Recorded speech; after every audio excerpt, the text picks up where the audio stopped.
What's going on, guys? Paranoid back here, bringing you another video. What I got for you guys today is I'm going to talk to you a little bit more about basic military training back at Lackland.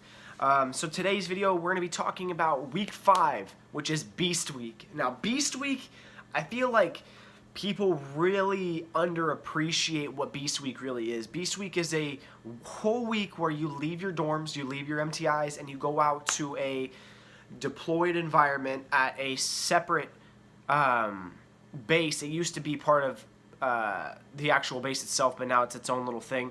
You go out there, you'll meet your cadres, things like that, and they put you in a deployed environment, or it looks like a deployed environment. They have you in the same tents that you would see like in the movies and stuff like that, the tan tents, the half cylinder, you know what I'm talking about, and they have the AC units on them and everything like that. And what's crazy about it the most is they have a sign next to the front tent, and it has arrows pointing to different things. Like, it'll say like this way, and it'll say Afghanistan, and it says like 6,370 whatever miles or whatever. And it says Iraq's this way with that how many miles. It's really, really cool, to be honest. And then they have their shower. They got the one shower and things like that. But Beast is all about, it's your basic basic expeditionary airman skills training. Beast. And what you do out there is you go out and you learn about what being in a deployed environment is all about, working as a team. It's supposed to build your teamwork as best as possible, and I feel it does a really good job of that. There's some things that I wish they would change, and some things that would be a lot cooler, you know. Some things that I wish that we got to experience there. We didn't get to experience the full claw, like the obstacle course. We didn't get to do the whole thing, because it was raining really, really hard when we got there. So I'll break it down day by day of what goes on at Beast. So you arrive the first night. I didn't get to arrive the first night, guys. I had to get cleared by medical because I got sick. I was really, really, really sick at Beast, and I had to get cleared for that. So you arrive the first night, and you'll get into your bunks. You'll get into your zones. There's 4 or 5 zones. There's like Reaper, Sentinel. I can't think of all of them, but there's your different zones, and you'll be partnered up with different squadrons from basic, and you'll have to work with new people, which is the coolest part.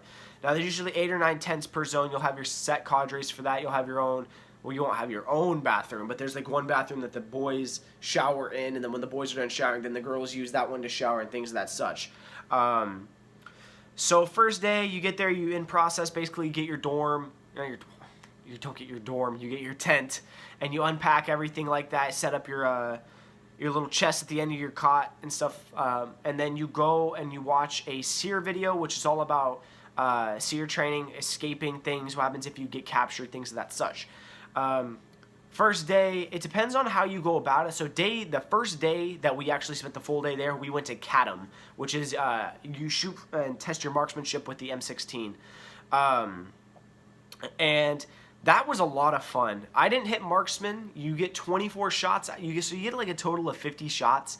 You use the first 26 to sight in your rifle. They have people there who know how to sight in rifles, and they will help you with that, which is pretty cool. And then you take your 24 shots. You get 3 bullets or 3 rounds per magazine, and you have to hit those, and the final one you have a time thing where you have to change magazines and things like that. So you have to hit 22 out of 24 for marksman. I hit 21 out of 23. Now, as you heard me before, you get 24 shots. Well, it's a timed thing, and when it came down to my last 3 rounds, I fired one, fired the second, and right before I fired my third, the kid to my left, well, the airman to my left, fired his shot. Well, the casing from his round bounced over and landed right here on my neck, and it started to burn, so I had to like adjust. I like laid my rifle kind of, and I swiped the casing off. Well, when I went to re-sight back in, I forgot that I already charged the rifle. I already pulled the charging handle. So when I pulled the charging handle, the last round shot at the ejection port, and I was like, oh crap. So I had to find it through all the other casings, reload it in the magazine, put it back in. Well, when I put it back in, I charged the handle again, and it shot back out, and time expired. So that's on me for not being able to work under pressure. It'd be cool to get marksman one more time to go try it again, but that's day 2. Day 3, we went and we did we do the obstacle course day 3? I'm not 100% sure what we did day 3. But probably just, I think it was more of like the MOPP gear drills. So you get your MOPP gear, you'll go through all the alarms, things like that. How to set up against defenses for airstrike, gas, things like that. Day 4, so Thursday, I believe we did the obstacle course. You go through like the minefield, and you have to find all like the booby traps, things like that. You go through a combat zone, which is like, it's like a scenario where you puts you like in like a combat zone in the Middle East, and there's people like trying to trick you into doing things, and where you can get real and false information from certain people. It's like a search and rescue. It's really, really cool. I had a great time with that. And then day 5 is where you put it all together and you get tested on everything that you've done out there the entire week. It goes into your basic knowledge of how to put on your MOPP gear, how fast you can put on your MOPP gear, how well you can put on your MOPP gear, your basic commands by guarding post at the ECPs, the entry control points, to the zone itself. The cadres will come through and test you on all of that. They will test you on basic knowledge of a lot of things. It's a really cool thing. They do an EOD test where they set up like mortar shells and things, and you have to go and zone them off correctly.